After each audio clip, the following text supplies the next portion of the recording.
샬롬 할렐루야. 로마서 8장 12에서 16절이요. 그러므로 형제들아 우리가 빚진 자로되 육신에게서 져서 육신대로 살 것이 아니니라.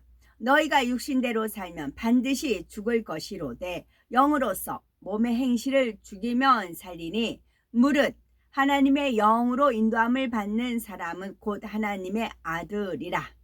너희는 다시 무서워하는 종의 영을 받지 아니하고 양자의 영을 받았으므로 우리가 아바 아버지라고 부르짖느니라. 성령이 친히 우리의 영과 더불어 우리가 하나님의 자녀인 것을 증언하시나니. 아멘. 성령의 음성 주간 인도 6번째 육신의 생각입니다. 성령의 음성과 사단의 음성이 각각 어떻게 사람을 주관하는지를, 또 하나님을 믿지 못하도록 방해하는 육신의 생각에 관해 살펴보겠습니다. 첫째, 성령의 음성과 사단의 음성이 각각 사람을 주관하는 방법입니다. 성령은 하나님의 자녀들을 성전 삼아서 마음 안에 거하십니다. 고린도전서 3장 16절에 너희가 하나님의 성전인 것과 하나님의 성령이 너희 안에 거하시는 것을 알지 못하느뇨 말씀한 대로이지요. 곧 성령은 마음 안에 진리를 주관합니다. 반면에 사단은 사람 안에 있는 것이 아니라 사람 밖에 있습니다. 에베소서 2장 2절에 그때에 너희가 그 가운데서 행하여 이 세상 풍속을 쫓고 공중의 권세 잡은 자를 따랐으니 곧 지금 불순종의 아들들 가운데 역사하는 영이라 말씀한 대로 사단은 공중에서 역사합니다. 마치 전파를 보내듯이 공중에 사단의 마음과 능력도 있어요. 공중에 사단의 마음과 능력을 흩뿌려 놓음으로 마음 안에 비진리는 안테나처럼 이 사단의 음성을 받아들이지요. 비진리에서 비롯되는 육신의 생각을 통해서 받아들입니다. 육신의 생각은 기억 장치에 입력된 지식 중에서 비진리의 지식이 떠오르는 것입니다. 사단은 이 육신의 생각을 통해서 사단의 음성을 들려주지요. 사단의 입장에서 생각할 때 생각은 대문에 비유할 수가 있습니다. 집에서 가장 중요한 것이 안방이라고 할 때 대문을 통과해야 집 안으로 들어갈 수가 있고 안방에도 들어갈 수가 있지요. 안방은 바로 우리 마음에 비유할 수가 있습니다. 사람 마음에 자신의 음성을 침투시켜서 그 마음을 자기 뜻대로 주관하려고 항상 노리는 사단은 사람이 육신의 생각을 해서 대문을 열어주면 이때다 하고 어찌하든 생각의 문을 통해서 마음으로 침투하려고 합니다. 반면에 성령은 외부에 계신 것이 아니라 우리 마음 안에 항상 좌정에 계십니다.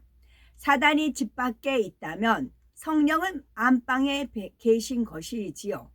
마음 안에서 그 사람 마음에 일궈진 진리를 활용해서 성령의 음성을 들려주십니다. 생각의 문을 통과하실 필요가 없이 마음에서 곧바로 음성을 들려주시지요. 그런데 혹시 이 설명을 들으면 요한계시록 3장 20절 말씀과 혼동해서는 안 됩니다.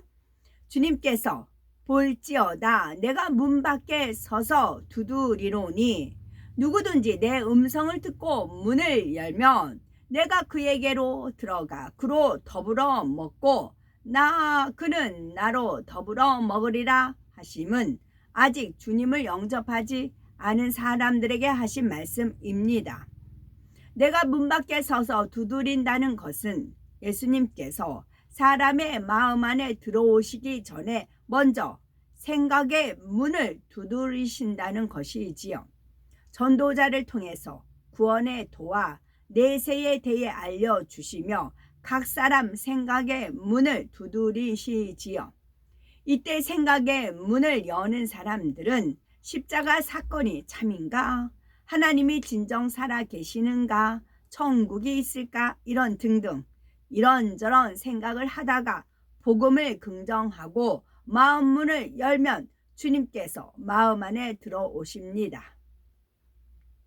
더 정확하게 말하면 주님과 하나이신 성령이 마음에 임하시지요. 이렇게 마음 안에 들어오신 성령은 우리 마음 안에 늘 함께 거하시니 더 이상 생각의 문을 통해서 들어오실 필요가 없습니다. 두 번째, 사단의 음성이 사람에게 더 빨리 전달되는 이유 살펴봅니다. 사단이 주관하는 육신의 생각은 머리에서 나오고 성령의 음성은 마음에서 옵니다. 그러니 언뜻 생각하기에는 사단의 음성보다 성령의 음성을 더 잘 들을 수 있을 것 같아 보이지요. 사단은 사람의 외부에서 역사하고 성령은 우리 마음 안에 계시기 때문이지요. 그러나 마음에 비진리가 있는 한은 육신의 생각이 먼저 떠오릅니다. 비진리가 많을수록 육신의 생각이 더 빨리 떠오르지요.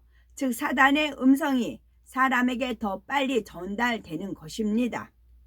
그 이유는 무엇일까요? 눈으로 보고 귀로 듣는 것들은 마음과 머리 중에서 머리로 먼저 전달이 됩니다. 보는 것은 시신경을 통해서, 듣는 것은 청신경을 통해서 뇌에 전달이 되지요. 뇌는 이 정보들을 바탕으로 생각합니다. 마음에 비진리가 있는 사람은 이 원칙이 그대로 적용이 됩니다. 무엇을 보고 들으면 머리의 생각이 먼저 작용을 하지요. 비진리의 지식이 많이 입력되었다면 생각 중에서도 육신의 생각이 주로 떠오릅니다. 그러나 비진리를 다 버린 진리의 사람은 무엇을 보고 들으면 그것이 생각으로 즉각 이어지는 것이 아닙니다. 먼저는 마음에 전달이 되지요. 물론 본 것이 시신경을 통해, 들은 것이 청신경을 통해서 뇌에 전달되는 경로는 비진리의 사람과 동일합니다. 그러나 마음이 생각을 지배하기 때문에 즉 영이 혼을 지배하기 때문에 생각해도 마음에서 울리는 성령의 음성에 따라 생각을 합니다. 보고 들은 어떤 정보가 머리에서 즉시 생각으로 재생되는 것이 아니라 마음을 거쳐서 재생된다고 할 수가 있지요. 그래서 마음 안에 계신 성령의 주관에 따라서 영에 속한 진리의 생각만 떠오릅니다. 그렇다면 성령을 받아서 영이 살아나기는 했는데 아직 마음에 비진리가 있으면 어떨까요? 무엇을 보고 들었을 때 성령은 마음을 주관하시지만 비진리가 있으면 그 주관을 받기에 앞서 육신의 생각을 떠오르기가 쉽습니다. 육신의 생각이 먼저 떠오르면 성령의 음성을 차단해 버리기 때문입니다. 세 번째, 성령의 음성 듣기를 사모하고 순종할 마음을 가져야 되겠지요. 마음에서 비진리가 없어지면 머리에서도 비진리의 지식이 지워집니다. 육신의 생각도 없어지지요. 육신의 생각을 떠올리려면 애를 써도 잘 안 됩니다. 어떤 상황에 부딪힌든지 어떤 문제를 만나든지 더 이상 사단의 주관을 받지 않지요. 사단이 주관할 근거 자체가 아예 없어졌기 때문에 바로 어떤 상황에 어떤 문제를 만나도 사단의 주관을 받지 않는 것입니다. 대문, 그 생각의 문을 사단에게는 결코 열어주지 않기 때문에 사단의 음성이 들어올 수가 없지요. 오직 마음 안에 계시는 성령이 마음을 주관하십니다. 비진리를 벗고 진리를 채우는 만큼 사단의 음성이 점점 작아지고 성령의 음성은 점점 커집니다. 예를 들어서 마음의 진리와 비진리가 각각 80%, 20%라면, 즉 진리가 80, 비진리가 20이라면 그때는 성령의 음성이 확연하게 구분이 됩니다. 사단의 음성이 들려온다고 해도 무시하고 성령의 음성만 듣게 되지요. 성령의 음성이 훨씬 더 또렷하고 육체의 소욕보다 성령의 소욕이 강하기 때문입니다. 육을 다 버렸다고 해도 그 흔적이 조금이라도 남아 있으면 사단의 음성이 세미하게 남아 들릴 수가 있습니다. 그러나 이때는 이미 성령의 음성을 들을 마음이기 때문에 그 희미한 사단의 음성을 귀 기울여 들으려고 하지 않지요. 그 육을 다 버렸다고 해도 그 흔적이 조금이라도 남아 있으면 이게 체통, 체면, 그것으로 성령의 음성을 많이 막더라고요. 본인의 체통을 차린다, 뭐 체면 치레한다, 그런 거 있잖아요. 하나님 말씀이 우선이지, 하나님 말씀보다는, 하나님 뜻보다는 내 체면, 내 체통, 그것 때문에 많이 불순종들 하시더라고요. 제가 쭉 많은 분들 지켜본 결과 공통적이었어요.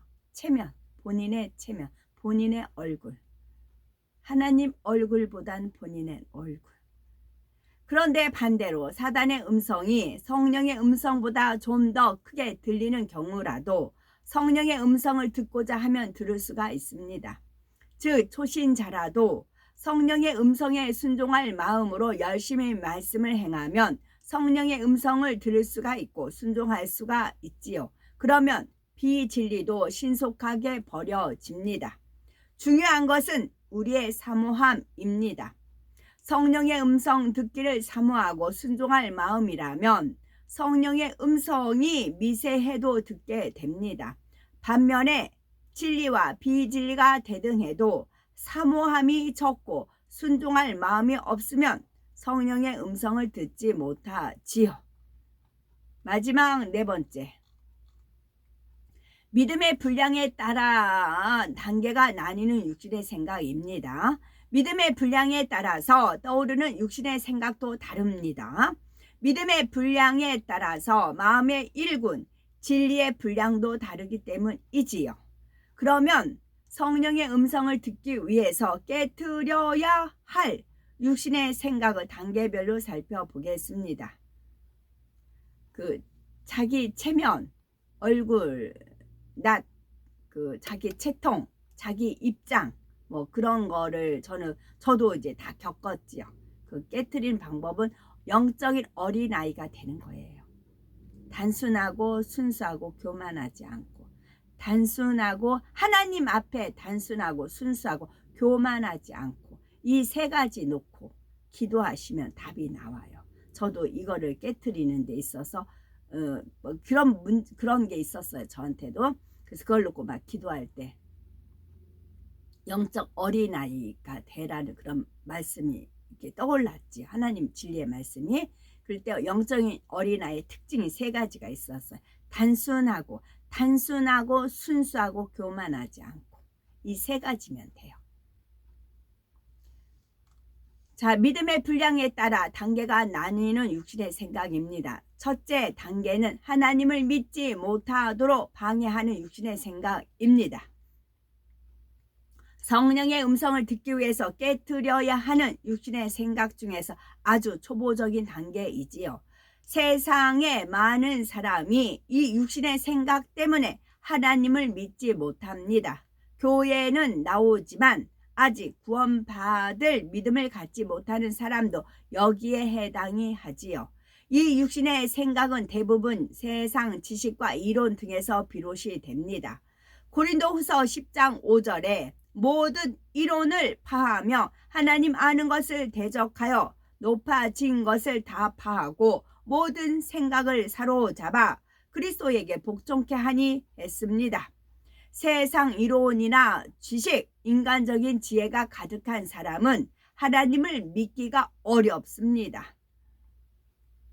하나님을 믿지 못하게 하는 육신의 생각이 그만큼 많이 동원되기 때문입니다. 평생 하나님과 상관없이 살아온 사람을 전도하면 복음을 단번에 받아들이는 사람도 있지만 선뜻 받아들이지 못하는 경우가 훨씬 더 많습니다. 세상 지식이나 세상 이론에서 나오는 생각이 복음을 믿지 못하도록 방해하기 때문이지요.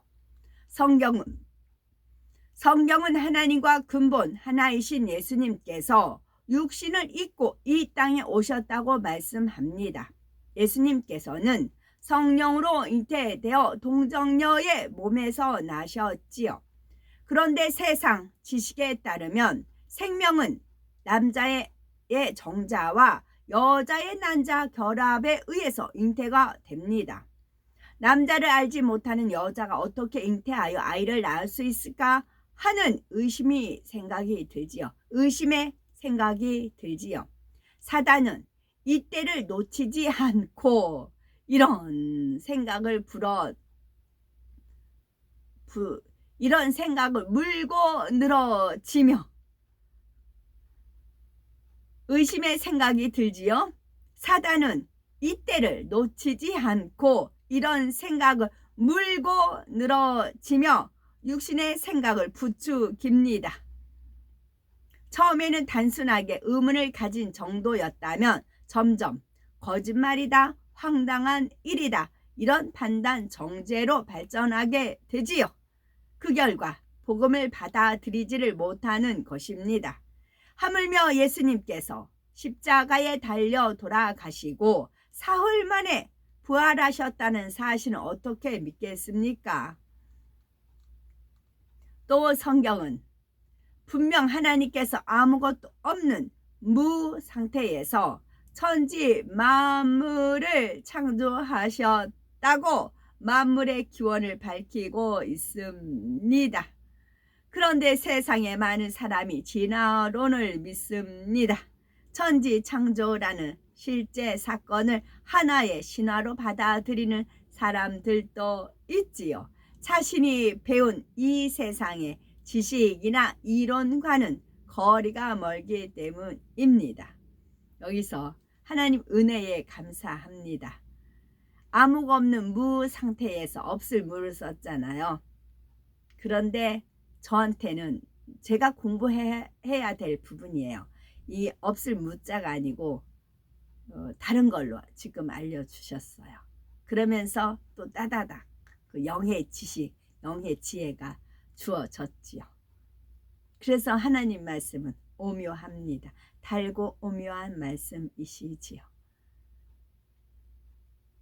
여호수아, 우리가 영적으로 성장하는 만큼 차원이 틀려요. 이 받아들인 차원, 우리 수준에 맞게, 우리 믿음의 단계에 맞게, 영의 수준에 맞게 하나님께서 이렇게 은혜를 주시는 것입니다. 찬양할 때도 마찬가지이고요. 여호수아 10장에 보면 해와 달이 같은 위치에 일정 시간 동안 머문 사건이 기록이 되어 있습니다. 그런데 세상 지식에 따르면 해와 달을 멈출 수가 없습니다. 만약 멈춘다면 지구는 엄청난 타격을 받지요. 그런데 영의 공간에서는 얼마든지 가능한 일입니다. 이 육의 공간을 영의 공간으로 덧입히면 지구에 어떤 충격도 주지 않고 해와 달을 멈추게 할 수가 있습니다. 이게 영의 공간을 입힌다는 것은 보통 이제 행사가 있을 때 많은 하나님께서 그렇게 주관을 하셔서 제가 사진을 못 찍어요. 그런데 구름이 이렇게 오고 이렇게 와요. 또 어떤 구름은 뒤로 빠져요. 이 세 가지가 동시에 일어나요. 구름이 이렇게 오고 이렇게 하고 그 위에 있는 구름이 뒤로 빠져요. 뒤로 물러나요. 세 가지가 동시에 일어나요. 그거를 이제 사진을 그걸 찍고 싶지만 그걸 보일 때는 거의 예배 드릴 때 그렇게 일어나요. 천상에서도 어떤 일이 일어난다라는 거를 하나님께서 암시적으로 알려주시냐고 예배 드릴 때 잠깐 눈을 이끌려서 이렇게 보지요. 보면 그런 현상이 일어납니다. 이것은 영의 공간이 덧입혀져서 그런 것입니다. 물론 해와 달이 멈추면 지구에 엄청난 타격을 준다는 이론은 참입니다. 그러나 이런 지식과 이론을 바탕으로 성경에 기록된 기사를 부인한다면 이 지식은 무익한 지식에 지나지 않습니다. 사람에게 이로움을 주는 것이 아니라 사망에 이르는 육신의 생각을 낳기 때문입니다. 사도 바울은 이 사실을 절절히 깨달았기 때문에 이전에 쌓은 세상 지식과 이론을 오히려 해로운 것으로 여겼습니다. 빌립보서 3장 8절에 또한 모든 것을 해로 여김은 내 주 그리스도 예수를 아는 지식이 가장 고상함을 인하함이라. 내가 그를 위하여 모든 것을 잃어버리고 배설물로 여김은 그리스도를 얻고 라고 고백한 대로이지요.